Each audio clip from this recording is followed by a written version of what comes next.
this the Owl House or is this something else? I don't know what that is. Doesn't look very big.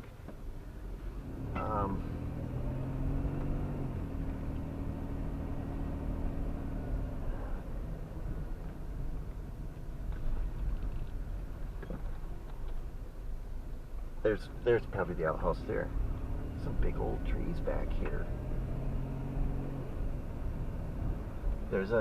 That's reserved. So some of them are reserved. 8, I don't think is. That's available. So there's 2 spots available. I mean, we're in the morning, so is that one reserved?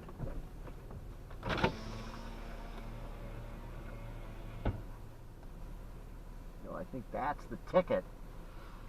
It's on a clip. You take that ticket with you and you take it up front. That's what I think it is. This is campsite number 9. That one looks available.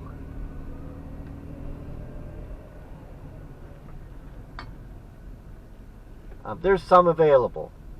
Now, as the day goes by, they might get taken though. Okay, we're going to go back now.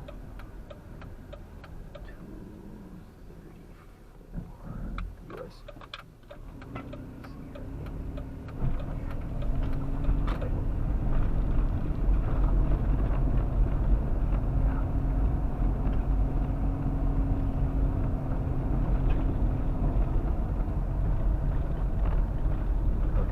I guess we'll go back to 2 now. We're at 704.3. That gives you an idea how far off the road it is.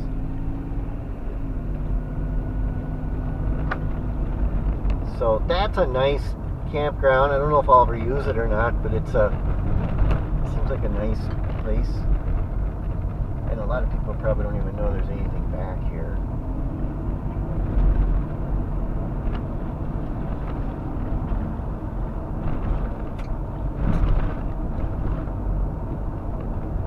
I imagine there's trails. Big old trees back there.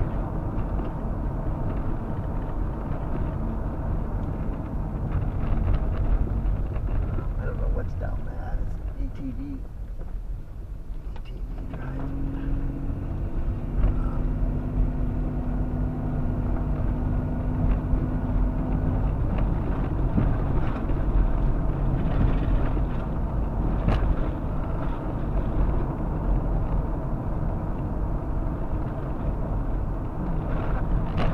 Potential place to stay at if I just want to try something different in the future. I mean, I may want to stay at some paid campgrounds for the experience of it.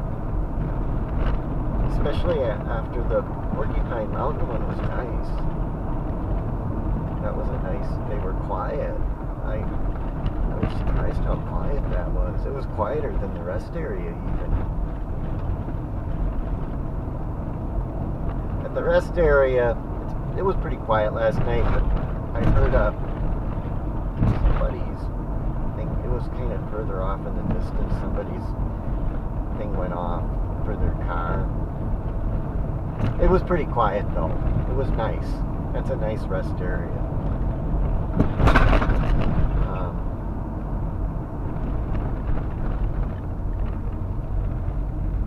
Okay, it is 705.1.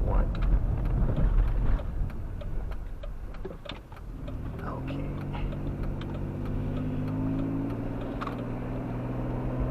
And this, I think they cut this back. Maybe someday they're going to make this 4 lanes by the way they cut it back.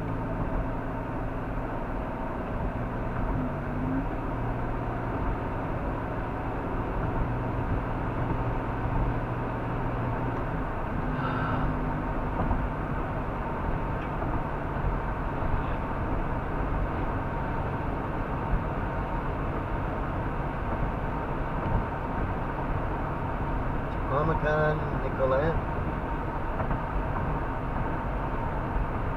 Some big old white pines in here. And this is the time of year you would come out here. I mean, I can't go on all of these. There's 223.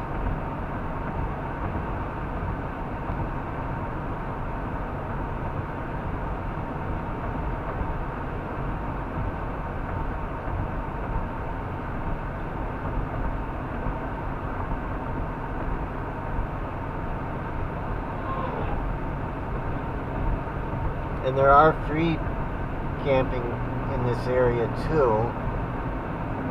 There are some free spots, but they're not gonna. They probably won't have any outhouses or anything. But maybe have a fire pit and a picnic table if you're lucky. If you're lucky, you might get that. They're going to be pretty primitive, but I don't really need much with the van.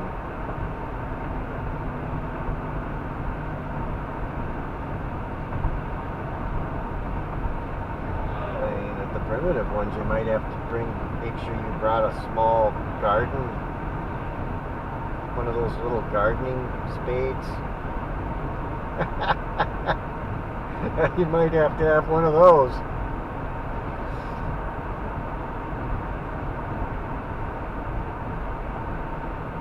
And that's free. Those are free. And you got to take everything out that you brought in, except for the shovel part.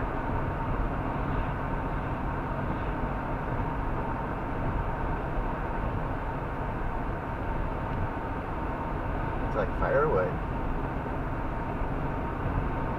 It's not really worth it to buy firewood. If you gotta buy firewood, you're better off just getting. I like the heat of it and everything, but you're better off just burning gas, I guess, propane, or I don't know about electric. It's probably cheaper to burn electric even, because you're basically paying somebody to go out there and do. It's a lot of work, and it's actually kind of dangerous work. If you can do it yourself, then you're doing it. You're getting a really good deal. If you don't mind doing it, but if you got to pay somebody else, that's just not going to be worth it. But it would be good for backup. It'd be good to have some for backup heat. If your electric goes out, you're going to be awful glad you have it. Or if your gas goes out or something, there's no way to heat the house for some reason, you should have a month or so stocked away, especially up here in the cold. Get down to 30 below, you may be glad to have it.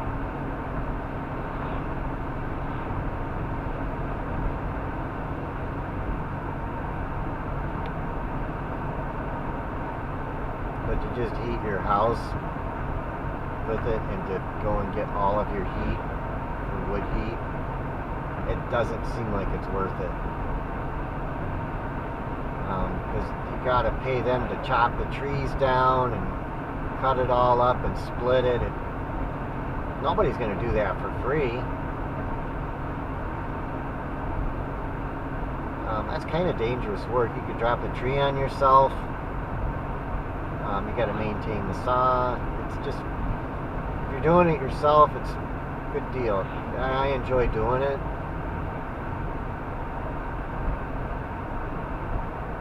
But there may come a day if I don't cut wood, I'll have to heat it with electric and then have the wood as backup. And keep the wood as backup heat. And you could use it on those really, really cold January days. But it would be kind of backup then.